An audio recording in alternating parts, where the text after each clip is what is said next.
Hello everybody, welcome back to my channel. If you're new here, my name is Bella and I'm a seamstress, and today I thought I would talk about 3 of the easiest ways to flip items that you find in the thrift store or to just simply extend the life of the clothing that you already have in your closet. These are not like drastic changes that are going to be made to the garments, but they are just little ways that you can elevate a piece, especially if they're already in your wardrobe. It's always going to be more sustainable to, update things the way that you want as your style kind of evolves, as opposed to just throwing them to the thrift store. So just updating little things and mending your clothing is always such a great option. So that's kind of the direction that I'm going with this today. My sewing machine has been giving me a lot of grief lately. Currently, I don't have a light bulb that's working, and just generally it's being very clunky and giving me some problems. So I'm not going to actually be sewing these things today, but they're very, very, very straightforward and simple. You can even do these without a sewing machine if you know how to sew by hand. So let's get started. Tip number 1 is to crop things.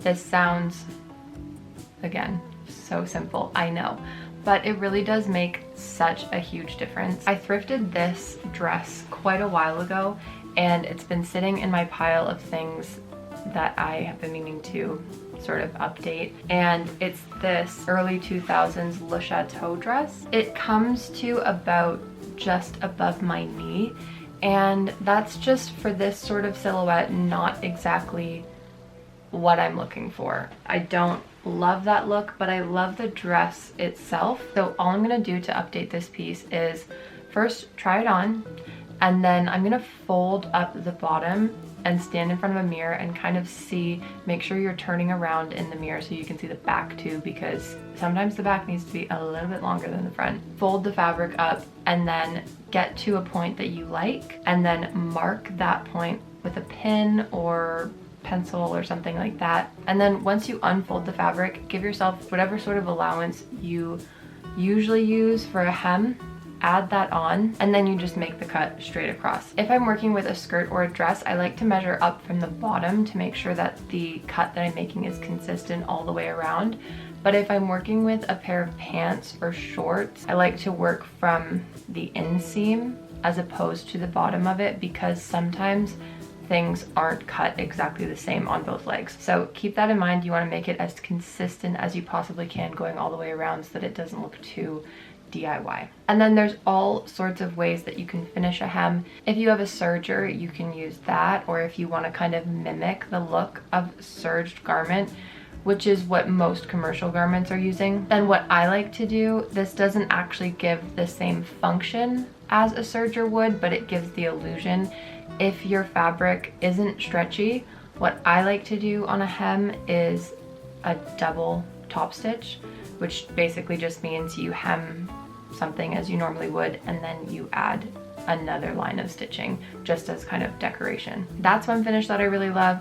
With this dress in particular, I think what I'm going to end up doing is finishing it with a zigzag stitch. It's not really going to be that noticeable anyways, so I don't really mind it. And the purpose of the zigzag stitch is to retain the little bit of stretch that this fabric already has. Moving on, tip number 2 is going to be to change out buttons and finishes. This is so simple. You don't need to have a sewing machine to do this. You can just do it by hand. You don't really need like nice materials for this. You can literally get like a needle and thread from the dollar store. If you sew and people know that you sew, one thing that everybody I feel like is always very eager to get rid of, because for some reason everybody has a collection of this, and that's buttons. Like, I feel like people that even don't sew somehow, like if you're remotely crafty in any way, they just end up like inheriting their grandma's button jar. Everybody I feel like has a button jar. Probably not actually everybody, but in my memory, I can't remember a time that we've never had a button jar in my family. Anyways, the point is, buttons are very easy to acquire for free. A lot of times people who sew just accumulate them and are looking to get rid of excess supplies. Even if you can't get them for free, buttons are really, really affordable, and I find they make such a huge difference on garments. The one thing that you want to make sure you're paying attention to is the size of the original buttons on your garment and whether or not it has buttonholes, because there's a lot of different ways that you can finish buttons. Sometimes they might just have like elastic loops depending on what the garment is, and those will be flexible for a lot of different sizes of buttons. But generally speaking, you want to make sure that your button fits through the buttonhole the same way that the original ones do. So just try to stay within the same size range and you'll be totally fine. My third and final tip is to mend broken clothing. I find this happens a lot with clothing from thrift stores because most of my wardrobe is either handmade or purchased at thrift stores, and that means that things just go awry sometimes. When you're purchasing something that somebody's already worn a ton, chances are there could be a few things that are a little bit wrong with it. I thrifted this top recently. It's just like a straight across boat neck sort of top, I don't know, but it has this really fun back detail where it's open and then the string kind of weaves through. And so the way that this is attached is each string is sandwiched in between the outer shell and the lining, and then it's stitched down from the inside. After I put this through the wash, I realized that one of these strings was coming undone here.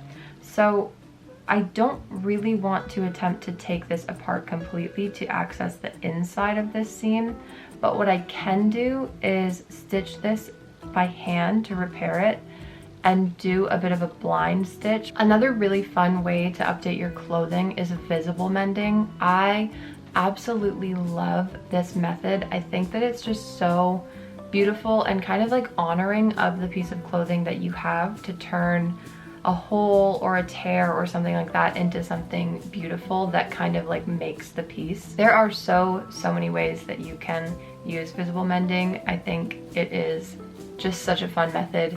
You can really get creative with it and kind of show your personality on like a very basic piece of clothing, like a pair of jeans or something like that. I think it works perfectly with. I just thought of a bonus tip that is really fun. It's not exactly thrift flip related, but it's more in the vein of like upcycling related. And that is to take either thrifted clothing or clothing that you already have in your wardrobe, or maybe even some sentimental pieces that don't necessarily fit you anymore, but you kind of are still a little bit connected to them. I know that's the way that I think about clothing. My clothing is kind of how I mark certain periods of time in my life. So if you're also like this, I think a really great idea is to take your clothing, and when it's kind of on its last leg and you don't think you're gonna actually keep wearing it anymore for whatever reason, that is to cut this apart and incorporate it into some sort of textile.